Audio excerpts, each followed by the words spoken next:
Alors on est au championnat du monde seulement individuel à Shanghai en 2005. Donc on sait qu'on a pris l'avion, enfin que j'ai pris l'avion, 10 heures d'avion pour peut-être un seul match. Au premier tour, j'ai battu Costal, un joueur de ma génération, 11-9 à la belle. Au deuxième tour, j'ai joué Leung, un joueur de Hong Kong qui était 25e mondial à l'époque, en faisant une belle perf. Et en fait, c'était un peu un sucre de battre Leung parce que on jouait dans la salle annexe et là en fait le match sur Krianga c'est dans la grande salle. Donc il y a 4 tables les unes à côté des autres et c'est une salle ronde avec 10 000 personnes dedans et donc jouer un championnat du monde en jouant que dans la salle annexe ça représentait pas grand chose et donc là c'était un peu le sucre de ce match contre Krianga. Tes statistiques contre lui?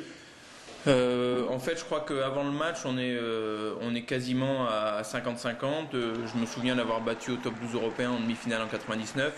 Je l'ai perdu, je l'ai perdu en championnat. Voilà, je l'ai aussi battu à mon premier match à Istres.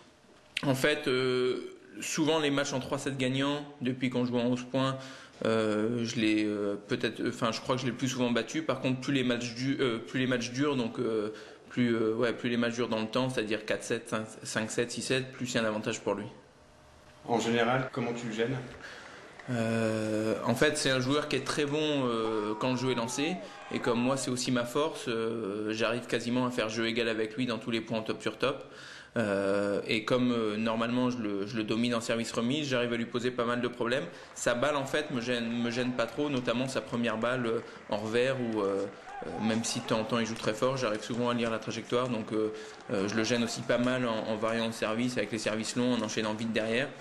Donc voilà, c'est pour ça que j'arrive souvent à prendre de vitesse. Alors lui, il a un service rentrant que j'ai du mal à voir, surtout qui varie avec un long ligne droite qui fait pas souvent mais qui est vraiment gênant. Et puis encore une fois, plus les échanges durent, plus le match dure, plus les échanges sont durs à marquer.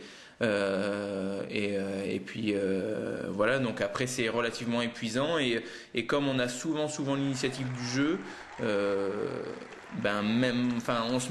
on loupe des balles qui paraissent anodines, qui paraissent faciles souvent en fin de set et c'est relativement énervant parce qu'on a quasiment l'impression de dominer tout le match et on vient mourir des fois en fin de set sur une balle relativement facile. J'ai un souvenir à Hennebont notamment, une finale de championnat de France Hennebont-Levallois où j'avais perdu comme ça sur 2 balles hyper faciles mais j'en avais gagné 95%, mais les deux plus importantes je les ai mises à côté quoi.